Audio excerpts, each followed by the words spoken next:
session after a week off of Hawk Talk, Crimson Hawks, and Slippery Rock on Saturday, California coming up this week. Jack Benedict here with Coach Paul Tortorella. We have one of the players coming along a little bit later, and also we'll we'll have another winner of the Meredith Inn gift card from those who have going to sign up here of our crowd. We've got questions from the fans and all kinds of things that we talk from the Elks Lodge here each and every Monday between 6 and 7 o'clock. Good to have you along. Tort, we'll go back to Saturday's game, another battle between Slippery Rock and IUP, and I can start off with just saying you can wrap it up with penalties when you have 15 for 151 yards and 10 of those coming in the second half. And this it doesn't matter who you play. It's tough to win a game like that. Well, and being offside's a 5-yard penalty, that's not really anything, but it's the big penalties in crucial situations. I mean, in the second half, we had Slippery Rock stopped 3 times on third down, and we had 2 pass interference penalties that extended the drives. And then offensively, the hands to the face penalty that was they roughed the quarterback. We had a guy with hands to his face on the protection. We hit a 17-yard pass. If we don't get the hands to the face plus the 15-yard penalty, we're going to gain 32 yards. It's going to be 1st and 10 on Slippery Rock's 40, and we're up 10. We're early in the second half. And, we talked about if we come out in the second half and get the next score, we're going to be in good shape. Well, we went out and got a 3-and-out on defense, had a decent drive going on offense, and hit Massey on a corner route. We thought we were in pretty good shape. We see a flag, and it's roughing the passer, but our guy got hands to the face on protection. It was a good call. So they washed each other out, and now we're 2nd and 10 on our own 30 instead of 1st and 10 on Slippery Rock's 42.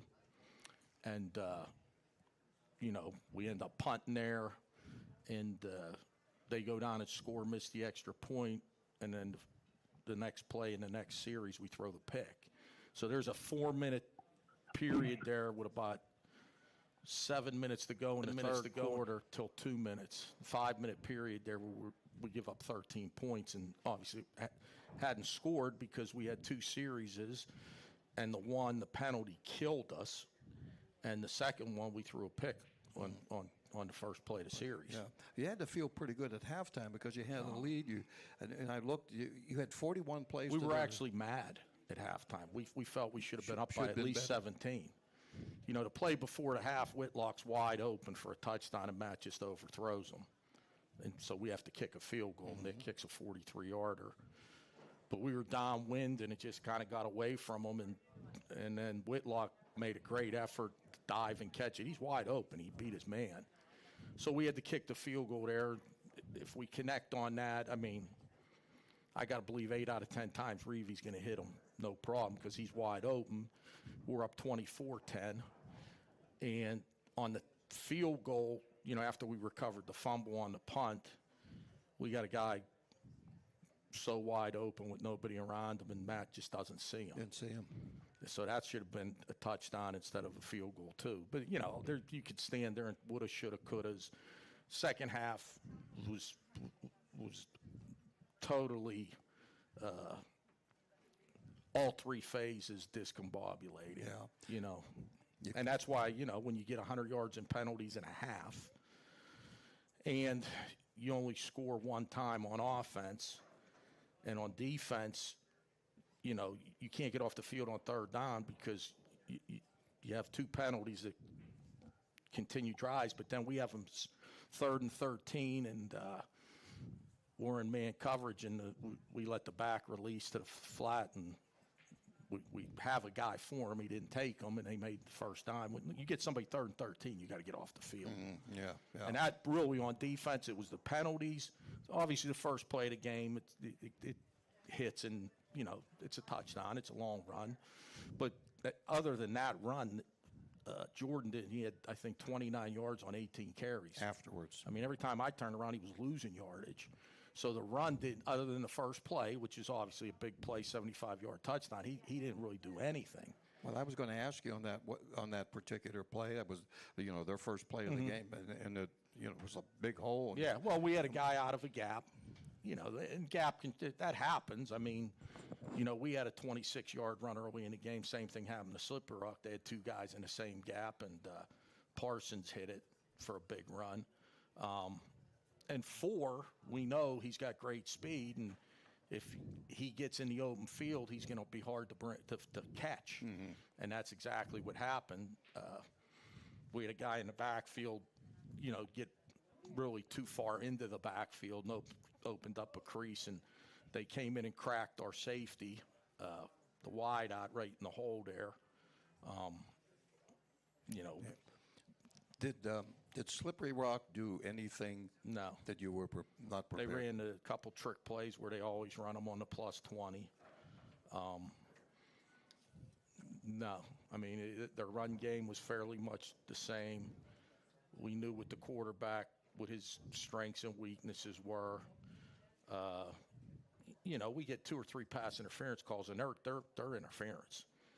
We got guys covered, and we're grabbing and holding, and we just waste good coverage. Good players too. Frazier got caught twice. So we how I told the team is if you go up there and they just beat us and they physically beat us, that's one thing. And no disrespect to Slippery Rock, but we basically gave them the game on a silver platter. Yeah. In other words, don't beat yourselves. Yeah. Well, that's what we did. You can't. You got to not lose the game before you can win it. And our guys know that. I mean, we had a 4-game run pretty good, then an off week, and we go in at halftime. We're feeling pretty good about ourselves, and we go out in the second half and just lay an egg in all 3 phases. And I take responsibility for that. I can tell the team I'm at the top of the list, good, bad, or ugly. And we just got to find a way how to finish games and get the killer instinct. We're up 20-10. We're up 9-0 against Ashland. And, Slippery Rock outscores us 20-7. So we end up losing by a field goal. Ashland outscores us 13-0. So we end up losing by 4, in games that were very winnable, that we had control of both games, and we didn't finish the job, and we got to get the killer instinct in all 3 phases. Yeah. One of the fans here in the audience wanted to know, did the week off have any effect? I mean, that's a on the great performance? question, because it really is, and I thought long and hard about it after the game. And, did we not do enough in the off week? Did we do too much? The way we came out fine. So usually when you get an off week and then you play again after 2 weeks, you have a slow start. You kind of got to get back in the speed of the game. That wasn't the issue. It was just, the last 20 to 22 minutes of the game, we did absolutely. We had a touchdown drive, and that's the only thing we did in the last 22 minutes. That's it. We did nothing else in all 3 phases other than the one touchdown drive, and it came on one play, the long pass to Chamonix, and then we scored from the. We only ran 4 plays after. We get a touchdown, and we only run 4 plays. We hit Chamonix on 3rd down for a 60-yard gain, and we run the ball in on the next play. The problem is we didn't have the ball enough in the second half. We thought we could have ran the ball. Our run game was pretty good. We had, I think, 99 yards on 18 carries with our running backs. That's 5 yards a carry. 3rd and 2, we had no trouble running the ball in the first half, we went for it on the first drive. It was 4th and 2 on their 20, and we made we gained 9 yards. We made an easy first down, and they're playing the run. They're all up there, and we gained 9 yards. So, you just look at it, and it's,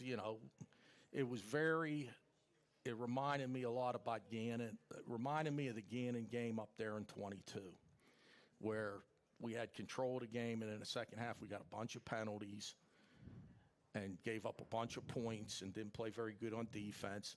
We roughed the punter,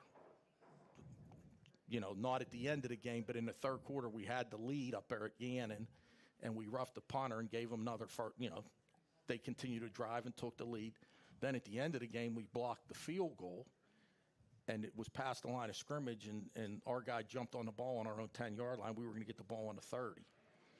just it was one of those days, hopefully we can rebound like we did that year, after the Gannon loss, and we won out and won the conference, and then, Big Bad Shepherd was waiting for us on the other side, and nobody really gave us a chance, and we played well enough to beat them in the PSAC championship game. But, after the Gannon game, I want a lot of guys thinking, number one, we're going to win the conference, or number two, we're going to be able to beat Shepherd in the championship game. So hopefully, it's a wake-up call for, the whole organization, to be honest with you.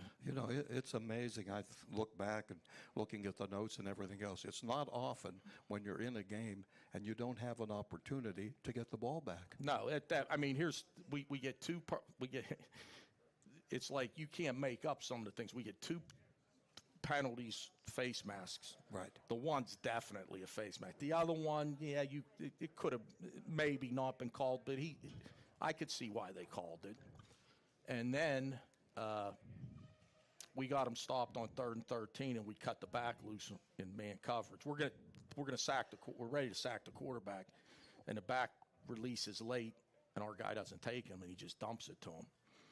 So that was that. And then at the end, we had them stopped, and they don't block our. I mean, if you see the film, you wonder how in the world did this punt not get blocked? If you look at their coach on the sideline copy, he's got his hands up here. Like, they did not block Bo Waddell. And they had the protection all wrong because they rugbyed with the punter, but they kept the shield stationary. Well, you can't do that. Well, Bo came in, and the shield didn't go, so he's thinking, well, it's not rugby then. Mm-hmm. And it was, and the ball actually went behind him. And that's kind of how he ran into the kicker. And I thought, how's there no way he didn't at least tip it?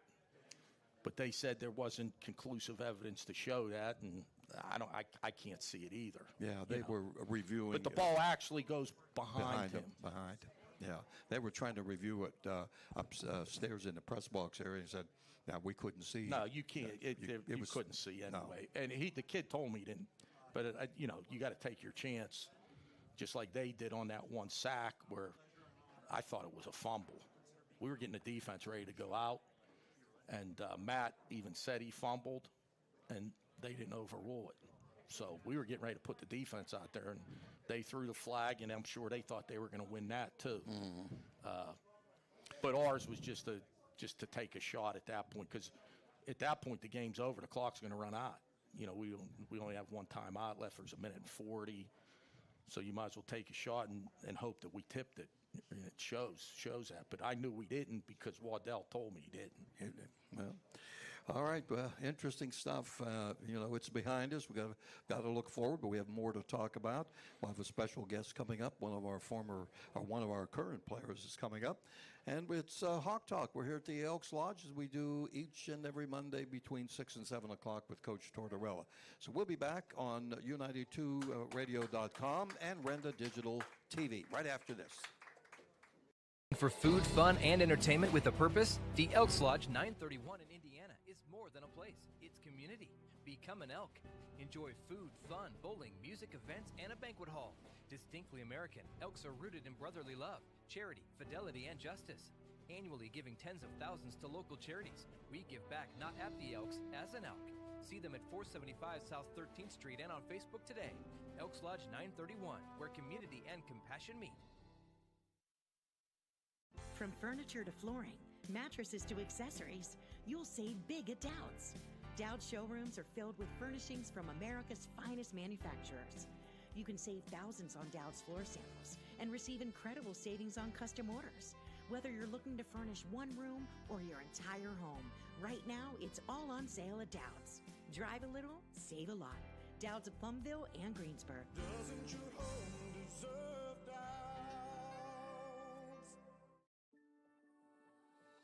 Located along the beautiful Allegheny River in downtown Katanning, the Meredith Inn provides an atmosphere of casual, upscale dining. If you're looking for the perfect venue for your next event, look no further than the Meredith Inn. Family gatherings, wedding rehearsal, business meeting, or just a night out. It's perfect for all occasions, and their menu has something for everyone, leaving all full and satisfied. For more information, visit them at themeredithinn.com or call 724-793-7364.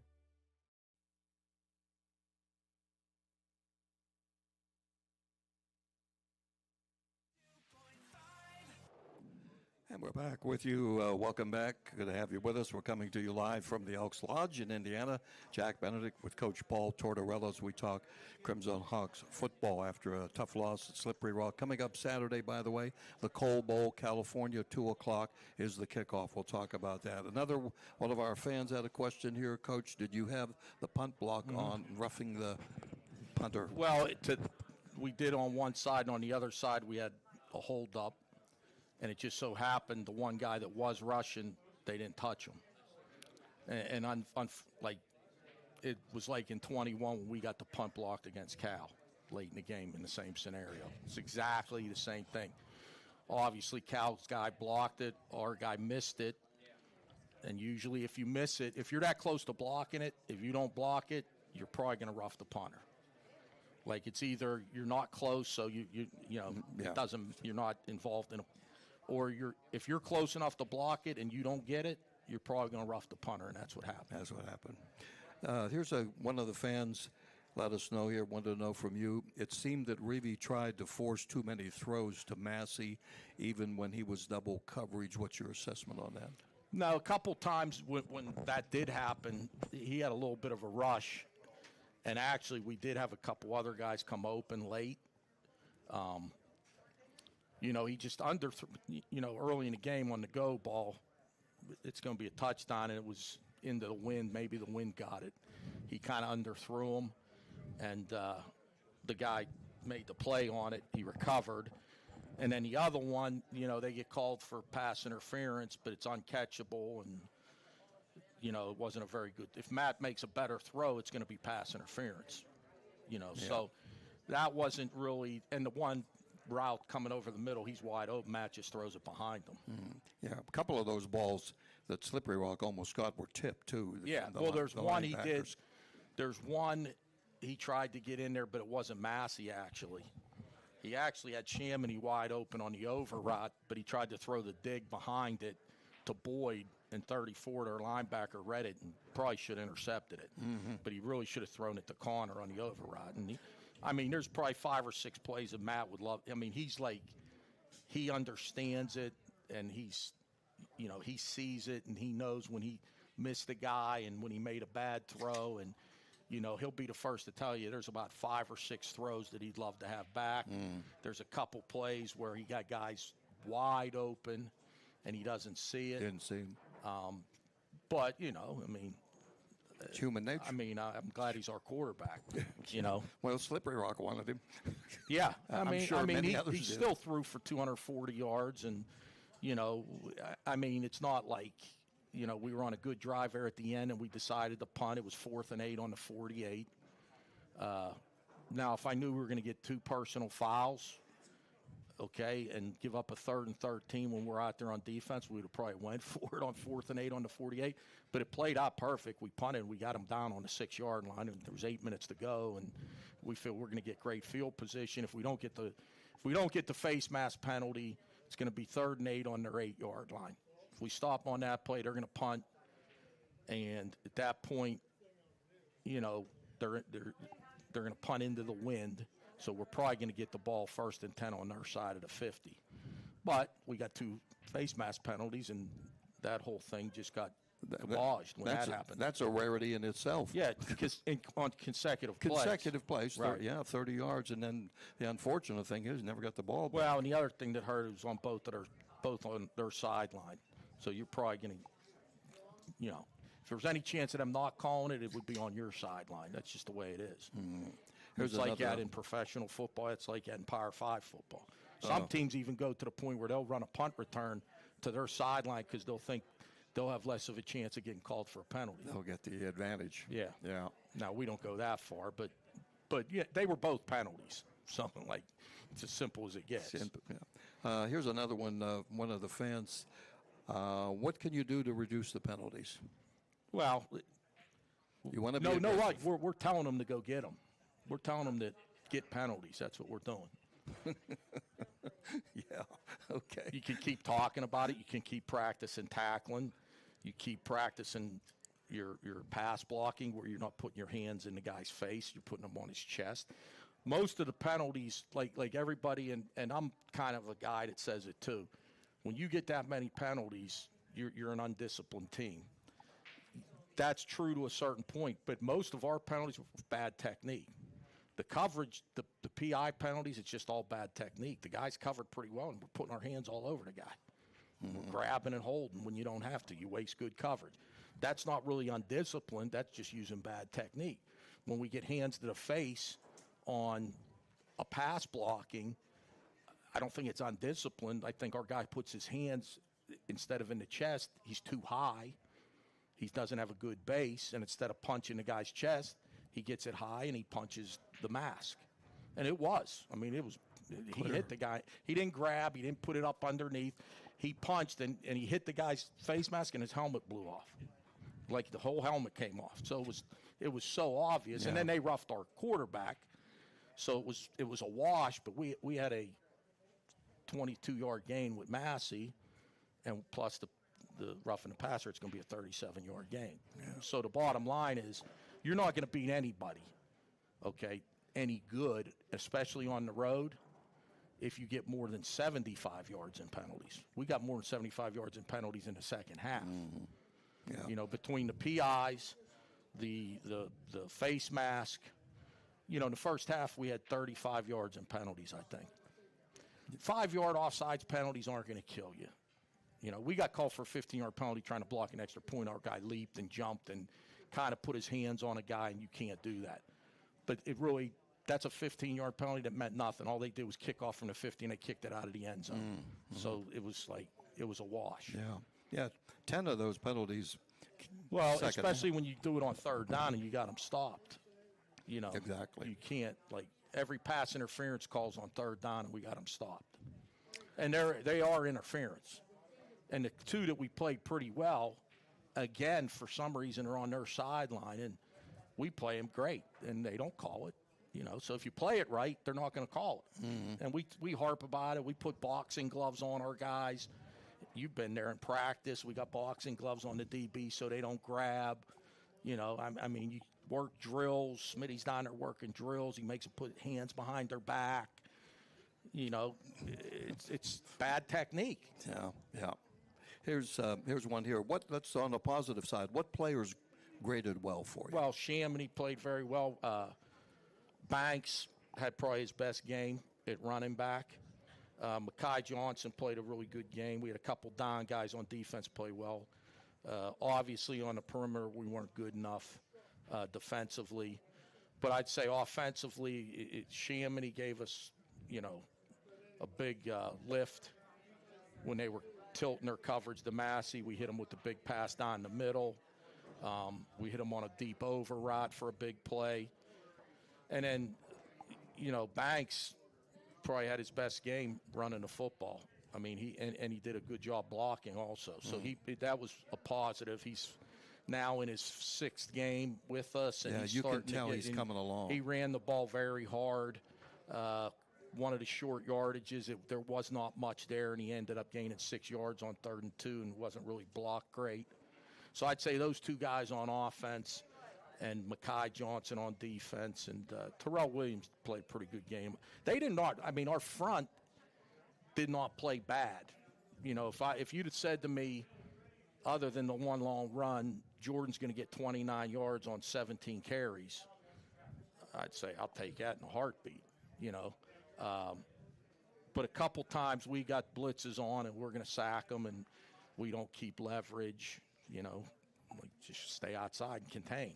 We dip inside, and the ball got out, and 3rd and 7, he did a good job. I didn't think going to his right he'd be able to make that throw, but he did, and that extended their, when it was 20-10, that extended their drive, and I knew we were in trouble from that point on because we just didn't keep contained. It was 3rd and 7.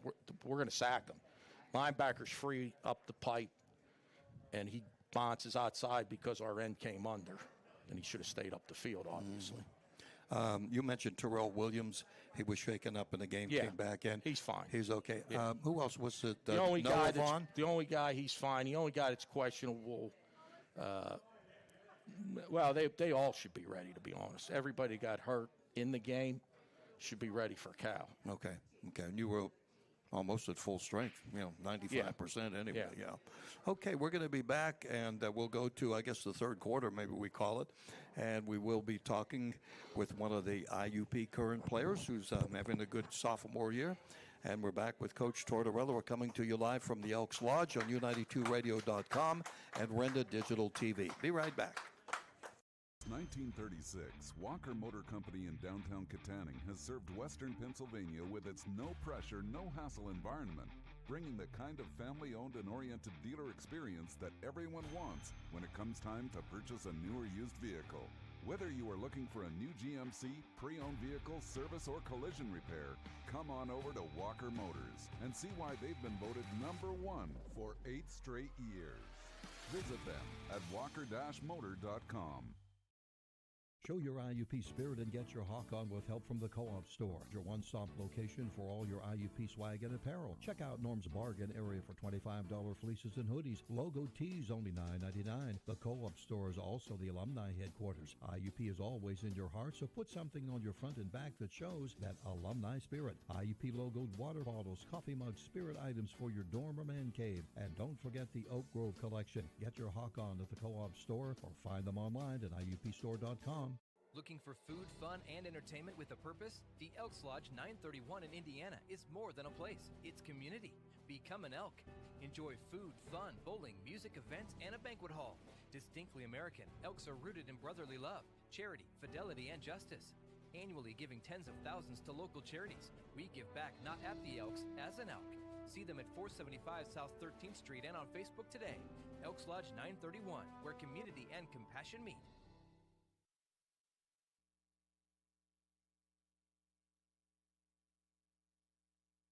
Benedict here with Coach Paul Tortorella, and Connor Tremaine is with us, one of the current players on this football team that you've been watching for the last couple of years. Good to have you along. Thank you for having me. Yeah, I'm going to give a little background on you here, and so everybody knows where you're coming from Hazleton, Pennsylvania. Yep.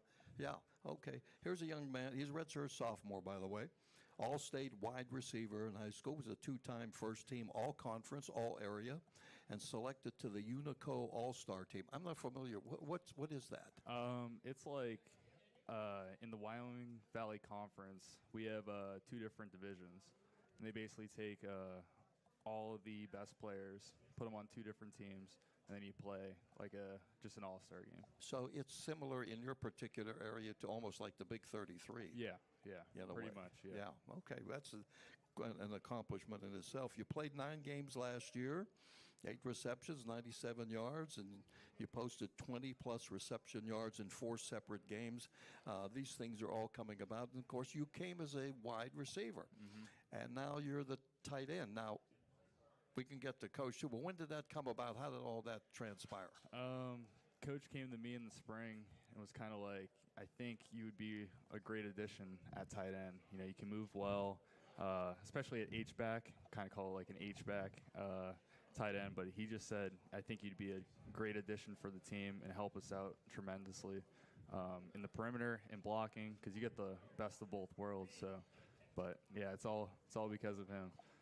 So you could see that in him, that he had this potential. We've done that with a bunch of, like Pat, going way back. Pat Lieber was a big, tall, wide out from Fox Chapel, and had good speed, but not great speed. But he was like 210 pounds, and we said to him, "Hey, if you gain 10 pounds to get to 220, you could be a heck of a tight end." And he was an three-year all-conference tight end for it. Yeah. So in Connor, watching him as a redshirt freshman. Well, we had him on the scout team as a true freshman. And I said, he's a big wide out. He moves pretty good. Let's see what he does. Then he played wide out as a shirt freshman last year. And I'm saying, tight ends, mismatches on linebackers and safeties, he's big. Like, you can't do that with all wide outs. Like, they're not big enough.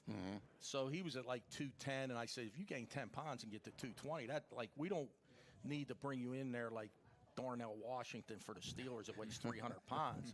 You know what I mean? We just need a 220-pound tight end that can get vertical, can help us in the pass game and move, you know, because that's the new thing with tight ends. Yeah. You know, we play against it all the time. The tight end's always moving. He does a great job of that. He does play. He can't play online, but we're not moving him to tight end to be blocking down and blocking power like in the old days. So, you know, him one-on-one's a mismatch with linebackers and safeties in our mind.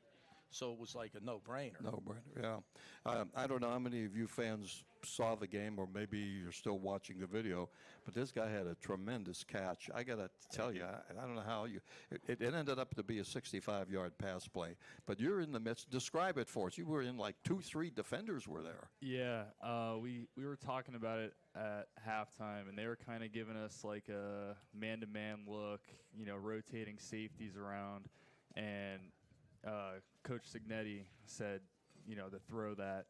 We call it the beeline, but he said throw it, and Reevy gave me a shot, and the safety came down to make a play on the ball, and I just went up, and I knew I had to make a play, and, you know, caught it, and I saw there was a lot grass, of you put a lot of extra yardage on it. Yeah. Well, I caught it, and I turned, and nobody was there.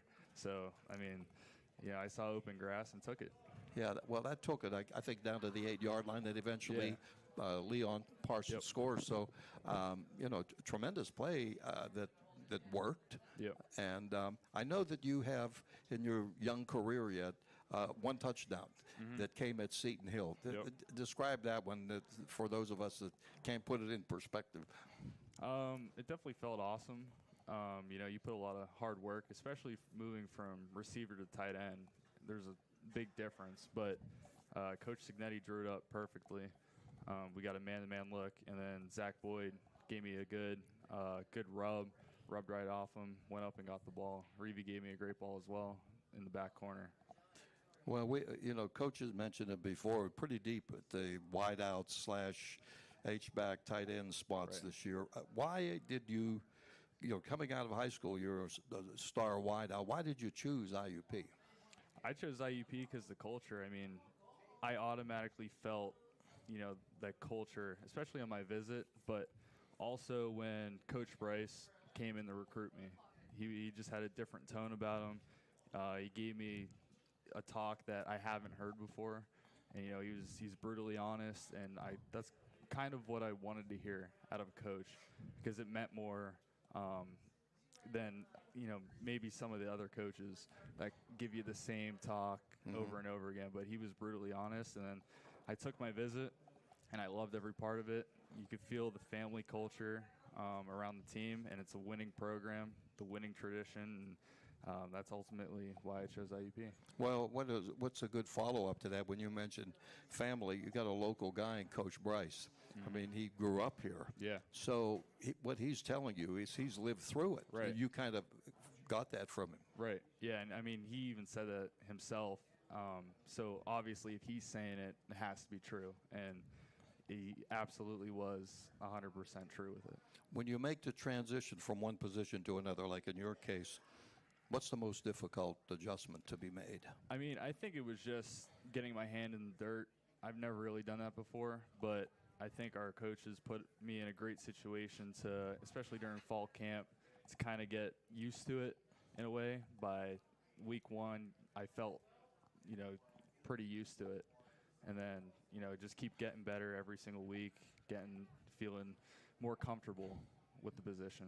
Can you see that improvement as the games go along? Oh, it's night and day. I remember when we were in preseason camp, the one day we were in a 2-minute drill, and we used him as the fourth, not really wide out, but the tight end in the 2-minute drill, and we flexed him. And he looked very comfortable doing it, and, you know, Frank saw it, and, you know, we both were on the same page in regards to, like, this guy can really help us in a pass game as a tight end. You know, a lot of teams, you know, will give you some things in the middle of the field, but if you don't have a tight end that can get vertical down the middle, it doesn't matter.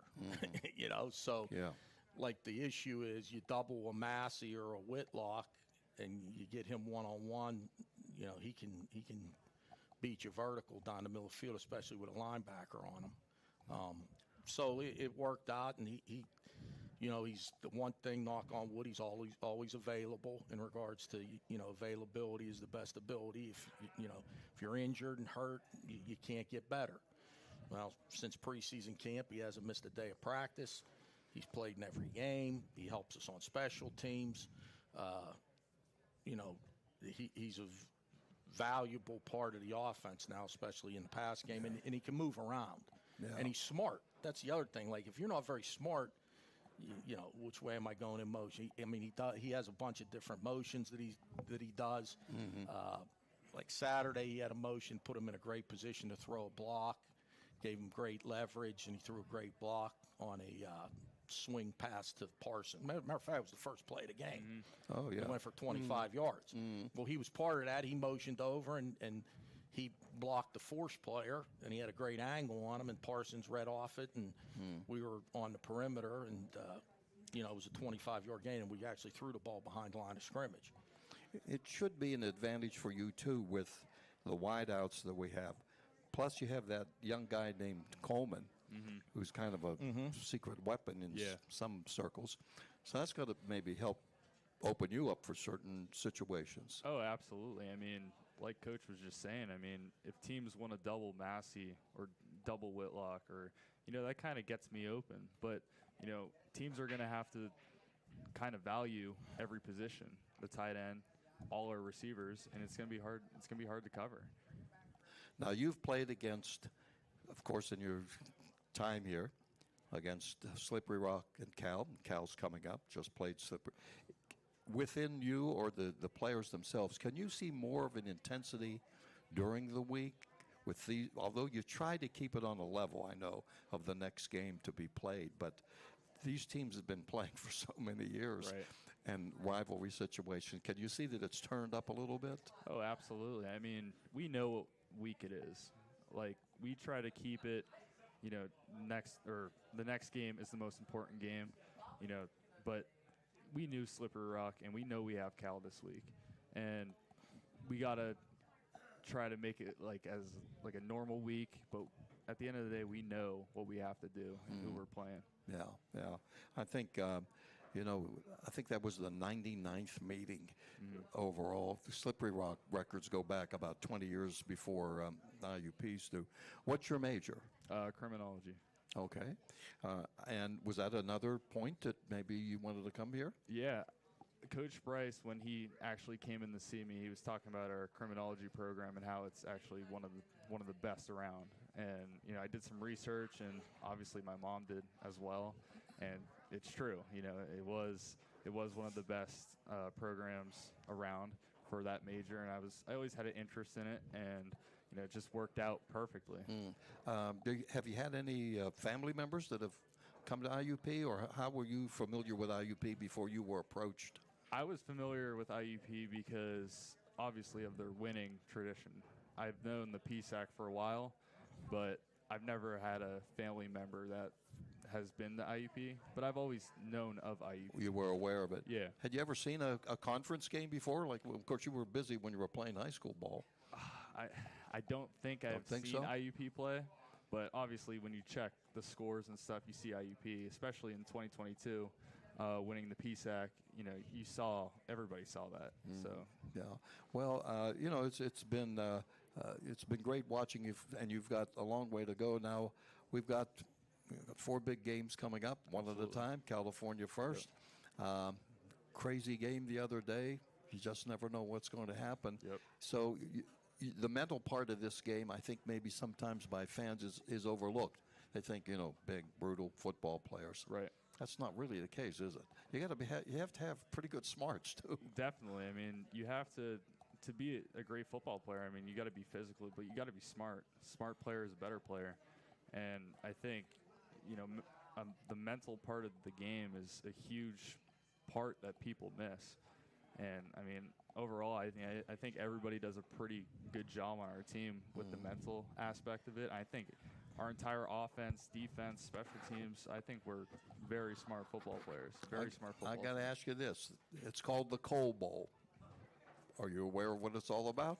I'm not too aware Okay. about what it's all about, but I know it's our rivalry. Yeah, well, there were brothers that played at each school, Right. and they got together and over the years, and it's I think 16 years now. Mm-hmm. So, all right, we're looking forward to it. Connor, thank you. Thank you. Yeah, we're glad to have you along. Did a great job. We'll look forward to watching you play on Saturday, Connor Shemani, and we're going to be back with the fourth quarter, I guess is what they call it here at the Elks Lodge. It's Hawk Talk, and we're coming your way on U92Radio.com and also Renda Digital TV. We'll be right back.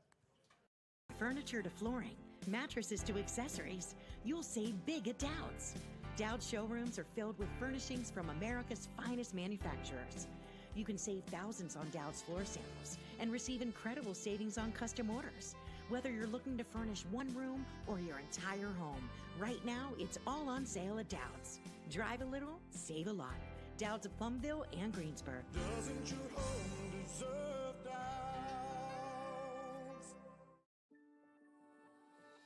Located along the beautiful Allegheny River in downtown Katanning, the Meredith Inn provides an atmosphere of casual upscale dining.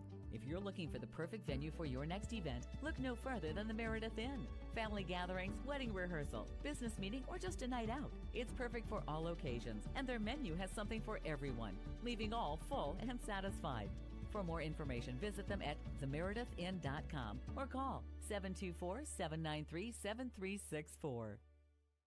Since 1936, Walker Motor Company in downtown Katanning has served Western Pennsylvania with its no-pressure, no-hassle environment, bringing the kind of family-owned and oriented dealer experience that everyone wants when it comes time to purchase a new or used vehicle. Whether you are looking for a new GMC, pre-owned vehicle, service, or collision repair, come on over to Walker Motors and see why they've been voted #1 for 8 straight years. Visit them at walker-motor.com.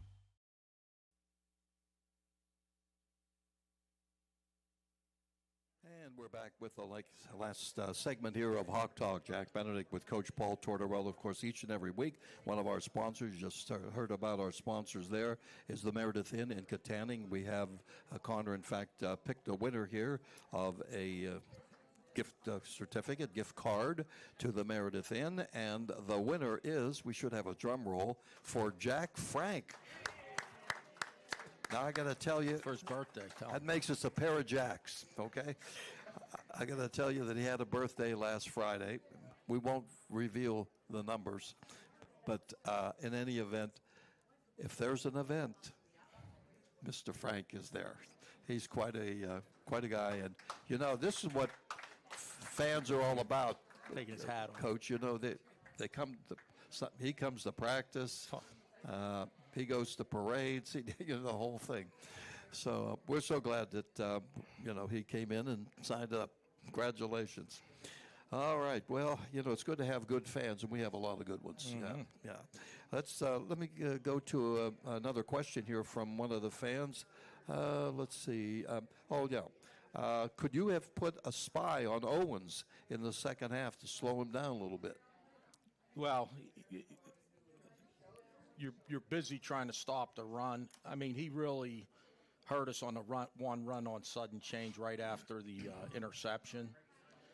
That really wasn't, we were more concerned about stopping 4 in the run game and taking care of the outside receivers.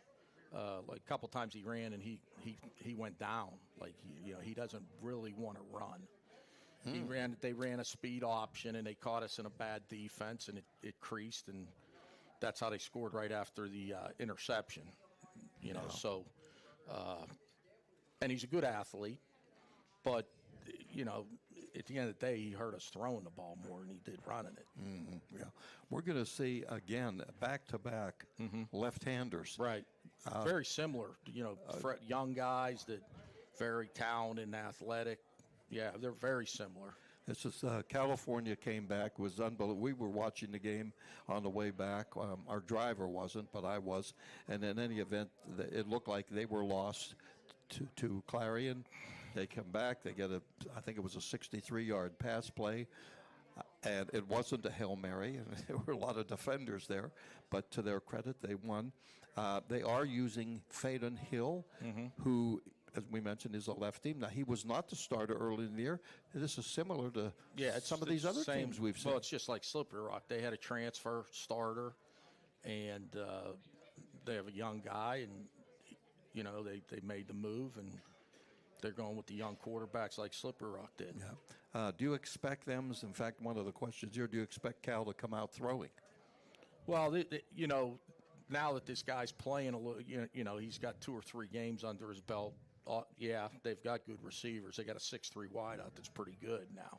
Big guy, real big. And got some skill in the slot. Good running back that is now playing because Boyd has been hurt.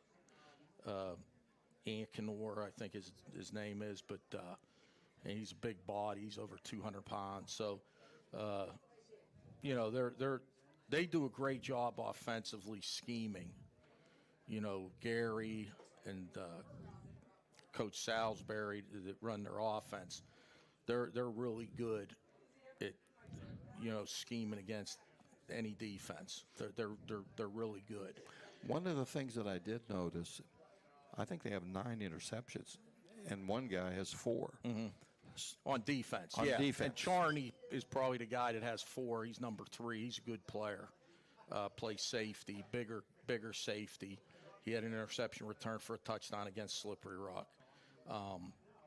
You know, was an all-conference player last year. They lost a couple DBs through graduation, and one went in the portal.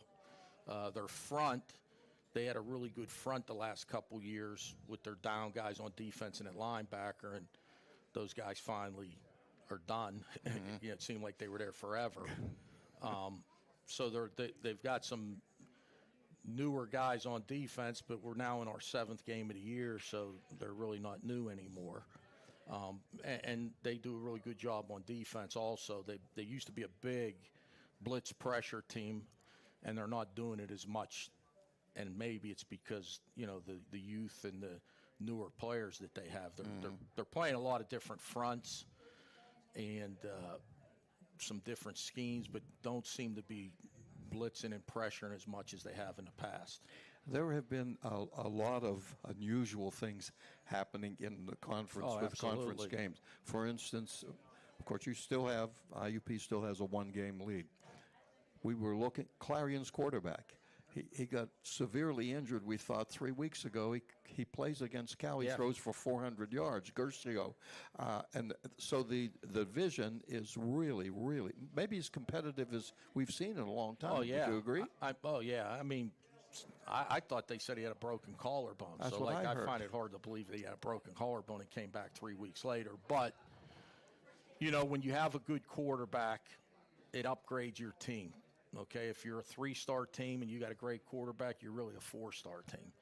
If you're a 3-star team and your quarterback's not very good and he's inexperienced, it lowers you to a 2-star team. Curcio's as good as anybody in the league at quarterback. These young quarterbacks at Slippery Rock and Cal are improving and getting better. Mm-hmm. You know, Matt's a good quarterback. You know, so, and even not seeing Gannon's quarterback is a Clarion transfer. And that game was the crazy 48-46 game where Clarion's 3rd quarterback had a big day, and Clarion's former quarterback had a very big day for Gannon. And I'll tell you, the other thing that's been very evident in the league is a lot of 1-score games. You know, Slippery Rock lost to Cal in a 1-score game. They lost to Gannon in a 1-score game. I think Cal's played 7 games, and 5 of their 7 games have been 1-score games, you know, whether they've won or lost. You know, they lost by 4, I think, to Edinburgh. You know, so there's a fine line when you get in these 1-score games, especially in the 4th quarter. You got to play your best football in the 4th quarter to win these 1-score games. The PSAC West might even get tougher next year because Lockhaven, who beat Westchester, is coming to the West, and Lackawanna's coming in, right? Yeah, well, you know, we played Lockhaven early, 2nd game of the year, and kind of had our way with them. They've come on. They're a pretty good team right now. You know, they're winning a lot. They've won a lot of games. They had East Stroudsburg on the ropes. They've turned into a a pretty good team. But, in looking at everything and, some upsets have occurred in the West, not in the East. In the West, Kutztown's kind of had their way in the East, but they haven't played East Stroudsburg yet. In the West, there's been a lot of people beating each other. But, at the end of the day, like I told the team, right now there's really only 3 teams that control their own destiny in the whole PSAC. Kutztown and East Stroudsburg in the East, and us in the West. Like, if we just win one game for the next 3 weeks, we'll win the conference and we'll play in the PSAC championship. So that's, you can't win 3 games in one day or 1 week. You got to worry about the next game. But we don't need help from anybody, where a lot of these other teams are wanting us to lose now. Sure. Cal and Slippery Rock are, and Cal's going to try to beat us, obviously. But, the other teams, Edinburgh, Edinburgh's in it. But we beat them. So they're going to hope we lose. So really everybody in the West is hoping we lose. Do you like the mood of your team right now? Well, I think if you look at it, they see that they really let an opportunity slip away, and that's no disrespect to Slippery Rock. But like I said, if we lined up and they just flat out whipped us, that's one thing. But we kind of put it on a silver platter for them with all the penalties, our defense in the second half. I mean, very uncharacteristic. I mean, for 5 games, we've played pretty good defense. And for the first half, in the first half, we played pretty good other than the one play. For us to play the way we did in the second half was unfortunately surprising. And I think, to be honest with you, our guys are pretty mad about it, to be honest with you. Let me ask you this. Who do you feel was the best team you played defensively, that played defensive against you? Without a doubt, Ashland. Ashland's as good as anybody. If you look at the national stats, they're up there in the top 5 nationally. Their front and their linebackers are high-level players. Their defensive end's got a chance to be he's probably going to be first-team All-American. Number 99, Simic or Shimmick, whatever his name is. Shimmick. He's going to be first-team All-American. Their other down guys are very good. Both their linebackers are really good. They're all experienced. They're all older guys. And when you just look, they don't give up many points. They gave up 9 to us in the first half and shut us out in the second half. But they've gone on. They've lost 1 game, and they've played great defense for the last 7 weeks. So without a doubt, they're the best defense that we've played against. It's not even close.